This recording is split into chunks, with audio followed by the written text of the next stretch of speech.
All right, thanks everybody for coming out tonight. I'm going to start off with a little discussion as to how I arrived at where I am with the music, and then we're going to move in and play some examples for you guys.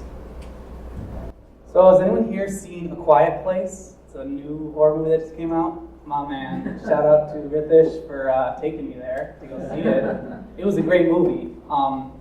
It kind of I didn't really expect it to be so good because I thought it was going to be kind of a gory horror movie, but it was a great sci-fi thriller. The opening scene is about 10 minutes of almost complete silence. The characters speak using sign language as translations appear on the bottom of the screen. As the story progresses, the music gently comes in, but there isn't a speaking line until nearly halfway through the film. This is unique only because it's so uncommon to have long periods of silence in modern film. Sometimes we forget that initially film had no audio whatsoever. Most of us imagine ragtime piano or Charlie Chaplin films when we hear the phrase silent movie. But there were plenty of silent movies across different genres: adventure, crime, drama, horror. One of the earliest and most influential silent films is the 1922 German film Nosferatu. Nosferatu is the vampire movie. It was a direct retelling of Bram Stoker's Dracula, with only a few character names and plot details changed to try and avoid copyright mishap. Copyright mishap happened anyway. Stoker's widow successfully won a court battle, which ruled that Nosferatu was in violation of copyright, as the creators did not receive the rights to produce the film in the first place. German agents were distributed to destroy all known copies of the film throughout Germany. Well, a copy of the film ended up in the United States, and in the United States it fell under public domain due to a copyright error. Being beyond Germany's legislation, the film was now duplicated over and over and quickly became a cult classic, later becoming one of the most influential projects in film. I'd like to talk about how I even began this project. I spent a good amount of time exploring what I wanted this project to be. I knew I had to compose and play a significant amount of music, because after all, that's what singing recital is showing your knowledge and skills that you've built in music. But I still needed a focus. We decided that the primary goal of this project was being able to understand the function of music in film well enough to create my own full score. For this project, I've written enough music to cover the entire film, but based on discussions I've had with my man Steve over here and my mentor Chris, we decided that the best way to portray this was to describe my process as to how we got here. The research stage of this project was probably the loftiest part. As I reflect on how I approached this project, I've sorted my research into three basic areas. Firstly, in order to understand the significance of music in movies, I needed to know the history behind it. I spent some time studying the history of when music first started appearing in films and how. Secondly, I needed to understand the methods that other composers had used for composing in film.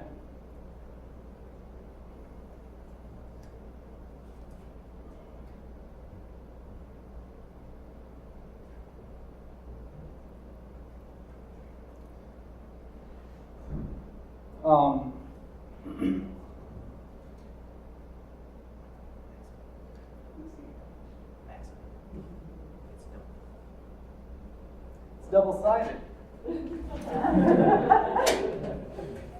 Thanks, Steve. So now that I've got them out of order, because I was looking for the other page. Now, lastly, I needed to know my film inside and out.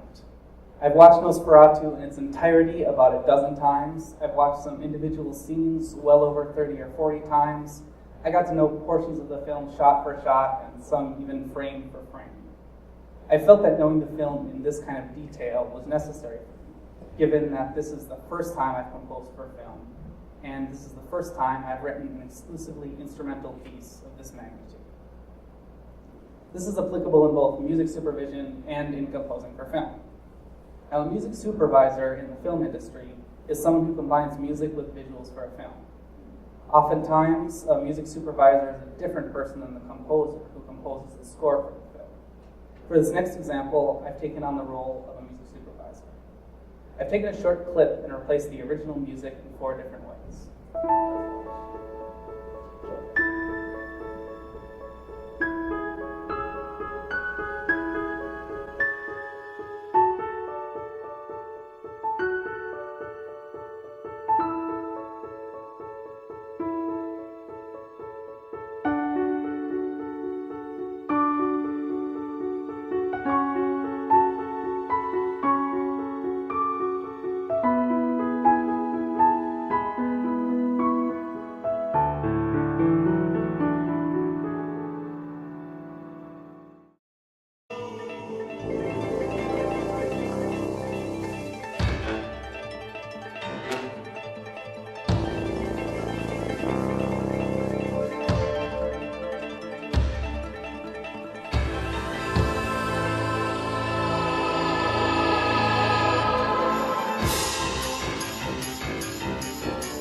Summer journeys to Niagara and to other places aggravate all our cares. We'll save our fares.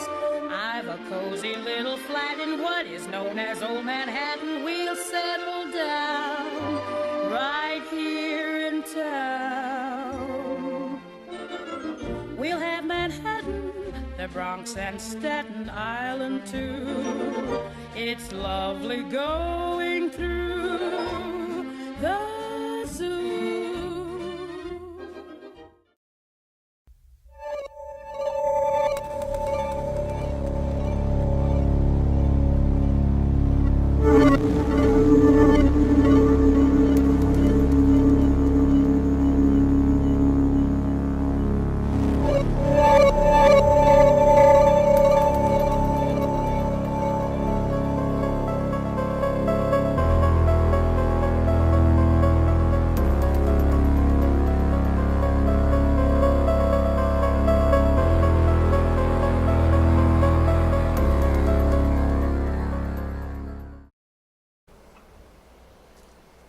So a lot of different feelings, right? After I did this little exercise and watched each clip, I felt that my mind built a different backstory for every iteration of the soundtrack. When the solo piano cover of Over the Rainbow was playing, I felt that the man was visiting a soda shop in his hometown, reliving childhood memories. When the Beetlejuice theme came on, the scene took a much more eerie and yet almost whimsical turn. Contrasting sounds and instruments gave a sense of chaos to the viewer. Ella Fitzgerald's crisp voice gave me a sense of comfort and ease. I felt that the man who was visiting the drugstore just down the road and was about to have a conversation with the soda jerk who's worked there his whole life. Lastly, when I played the theme from It Follows, I felt that there was a feeling much truer to the original Twilight Zone episode. It built tension and made the viewer uneasy. Now, this demonstrated the different effects that music can have on the viewer. When I began my research on historical silent film, I was surprised to find that very much of the time, silent films were not written with an original score to go alongside them. Most often, there was an accompaniment in the theater who would play piano or an organ and improvise based on what he saw on the screen. That meant, to be a good accompanist, it didn't matter what you played so much as how you played it. However, that wasn't always the case. Especially as sound films became more popular, it became common to find films with specific soundtracks. One of the composition tactics I used was leitmotifs. It comes from the German leit, meaning to lead, and motif, literally meaning motive. So it means you're guiding the viewer through the motives of the character on screen. The word leitmotif was originally used to describe 19th century opera music of Richard Wagner. As soon as I started researching leitmotifs, I immediately thought of Sergio Leone. Now, Leone is often credited as the inventor of the spaghetti western filmmaking style. Leone is an Italian filmmaker who made Wild West style film, which is where the name spaghetti western came from. Ennio Morricone wrote the music for many of Leone's films. Up next, I have a clip from The Good, the Bad, and the Ugly. It's an incredibly famous scene, notable in part for its lack of dialogue. The storytelling in this scene relies entirely on the visuals and on the music.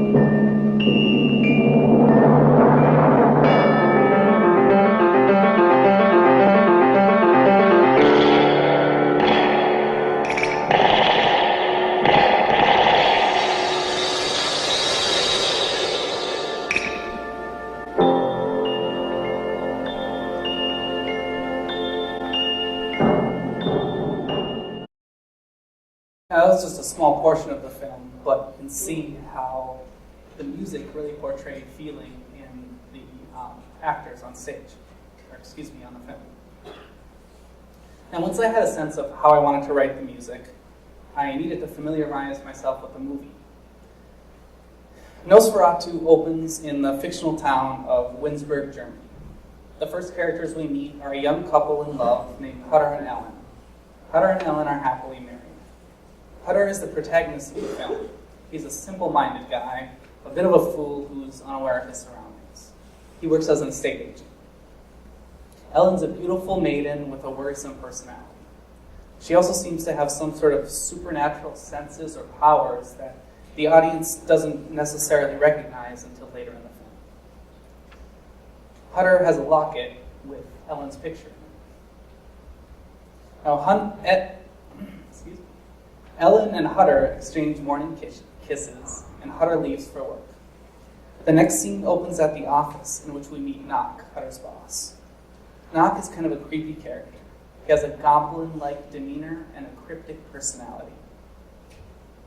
In the opening of the scene, we see Knock is reading a page with some odd hieroglyphics on it. Something is up with this guy, but we don't exactly know what it is. He gives Hutter an assignment to travel to Transylvania and finalize a sale for a man named Count Orlok. Count Orlok wants to buy the house across from Hutter in Winsberg.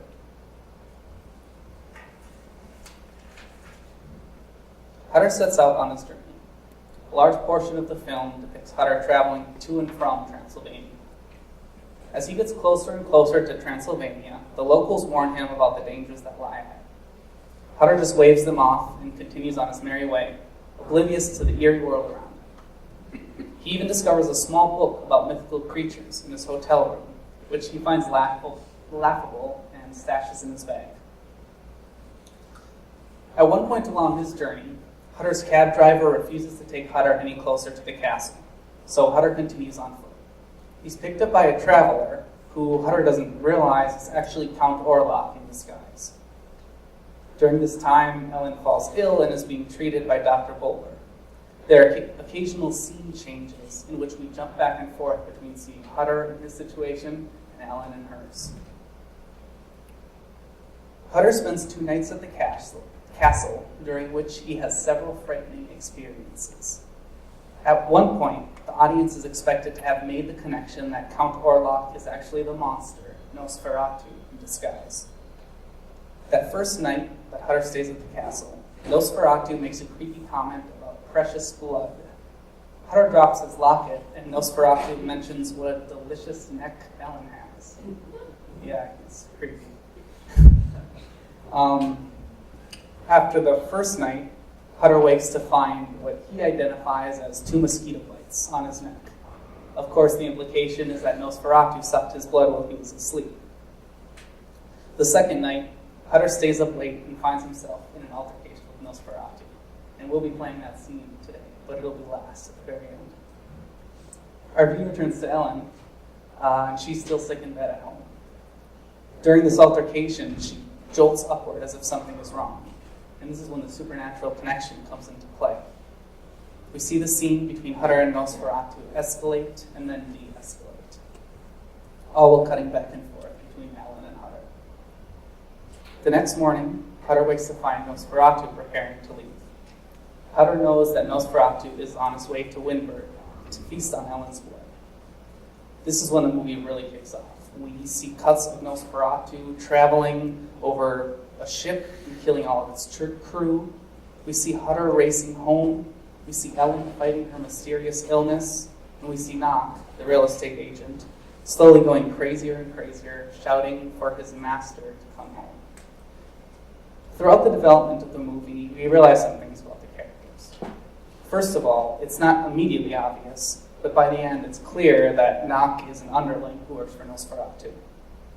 As we get to know Dr. Bulwer better, we find out that he's not only a medical doctor, but he also teaches biology to students at the local university. Hutter's character develops very little, and he functions almost exclusively as a plot device to keep the story going. In the end, the real hero is Ellen. Ellen finds the book that Hutter discovered, in which she reads that deliverance is possible by no other means than that an innocent maiden maketh the vampire heed not the first crowing of the cock. This is done by the sacrifice of her own blood. So she realizes that she has to distract Nosferatu until sunrise and sacrifice herself to kill the vampire. She does that. End credits roll, and we see Nosferatu's castle in ruins, symbolizing his death. Now, Roger Ebert had what I thought was a great quote about this movie. He said, "Is Nosferatu scary in the modern sense? Not for me. I admire it more for artistry and ideas, for its atmosphere and images, than for its ability to manipulate my emotions like a skillful modern horror film. It knows none of the later tricks of the trade, like sudden threats that pop up from the side of the screen. But Nosferatu remains effective. It doesn't scare us, but it haunts us. It shows not that vampires can jump out of the shadows, but that evil can grow there, nourished on death." On that note, we're going to play some scenes from the movie.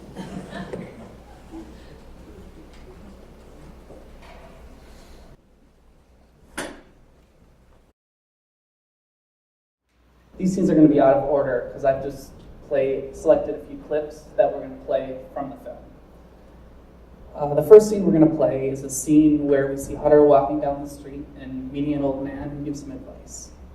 During the scene, you'll hear Hutter's leitmotif. The next scene we'll play is Ellen sitting by the seaside, missing her husband. Some friends appear over the hillside with a letter from Hutter. This scene we're going to play Ellen's theme. Now, I specifically wrote both pieces in tandem so that they can work together when we see both characters on the screen at the same time. That's what you'll hear in the third scene of this set.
next set is going to use Knock's theme.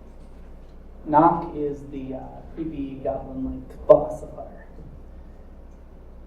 This is the scene where we first see Knock and where he gives Hutter his assignment. Now, the characters do a lot of traveling in this film, as I mentioned earlier. When I was writing for the full film, I wrote some music to go along with the scene. I used a piece by Franz Schubert as a basis for that theme, and I wrote a counter melody to go with it. That's the second scene of the scene. Lastly, in this set, you'll see Professor Bulwer teaching a biology class to university students. Watch for the allusion to the vampire, and you won't miss it. It's not subtle.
Grand finale time.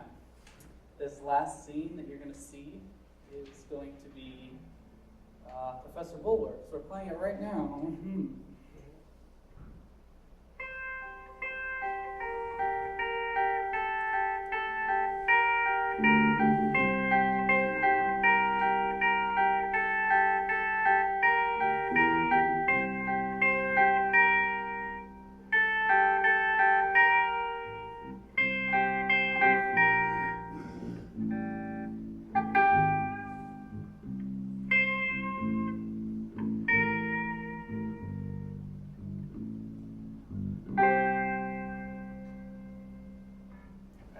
episode's over.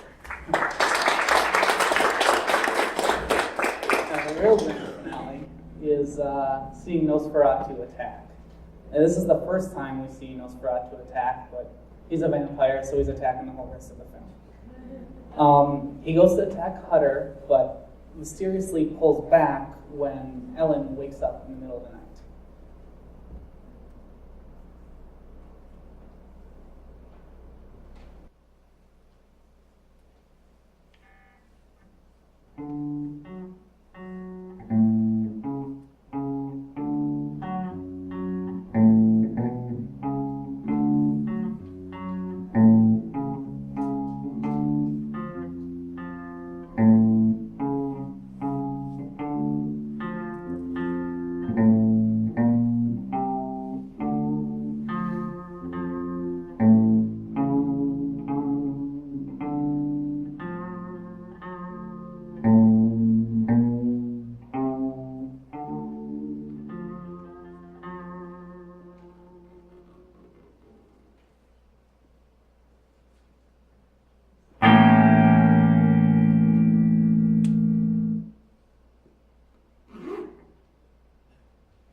But that's it. Oh, thank you.